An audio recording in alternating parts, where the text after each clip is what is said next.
अध्यक्ष स्वामी सिंह जी डोटाला साहब, नेता सम्मानी सूरी साहब, मंच पर बैठे हुए अन्य हमारे कांग्रेस के पदाधिकारी, उपस्थित सम्मानित कांग्रेस, सबसे पहले मैं स्थापना दिवस पर आप सबको बहुत बहुत शुभकामनाएं देता हूँ। प्रदेश कांग्रेस कमेटी के अध्यक्ष जी को इस बात के लिए धन्यवाद देता हूँ। पहली वर्किंग कमेटी की मीटिंग हुई और हमें एक वर्किंग कमेटी की मीटिंग से मालूम पड़ा कि राजस्थान प्रदेश कांग्रेस कमेटी के अध्यक्ष के नेतृत्व में सबसे अच्छी प्रदेश कांग्रेस कमेटी को काम कर रही है। के लिए गौरव की बात है। अभी सुनील जी ने डिटेल में बताया कांग्रेस के इतिहास। मैं कांग्रेस के इतिहास आगे बढ़कर आपको बात करना चाहता हूँ। हमें नए सिरे से जो नई चुनौती उसको समझने की आवश्यकता है। जो चुनौती 1885 में थी, जिसके कारण कालांतर में हमारे कांग्रेस के नेतृत्व ने देश को आजाद कराया। पोस्ट इंडिपेंडेंस हमारा जो नेतृत्व था उसने देश को इस साउंड फुटिंग पर खड़ा कर दिया। आज दुनिया में आगे बढ़कर उभर रहे हैं, चाहे इकोनॉमिक दृष्टि से हो, चाहे साइंटिफिक दृष्टि से हो। ऐसा कोई आयाम नहीं है जो डेवलप्ड कंट्री के मुकाबले हम डेवलप नहीं कर पाए।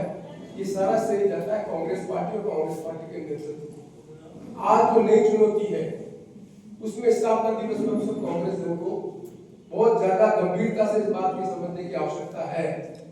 आज भाई कांग्रेस डेवलपमेंट, आज कांग्रेस की आवश्यकता देश को क्यों है और क्या चुनौती है जिसको मुकाबला करने के लिए अब सब कांग्रेस दल को आगे आने वाली चुनौतियों के लिए समर्पित करना।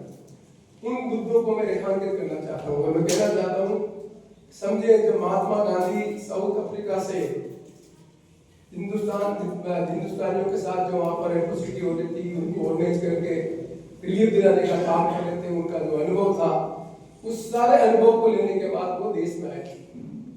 तब कांग्रेस पार्टी का नेतृत्व उनके पास नहीं था। उनके पास अनुभव था ब्रिटिश पार्टी से लड़ने का, ब्रिटिश शासन से लड़ने का।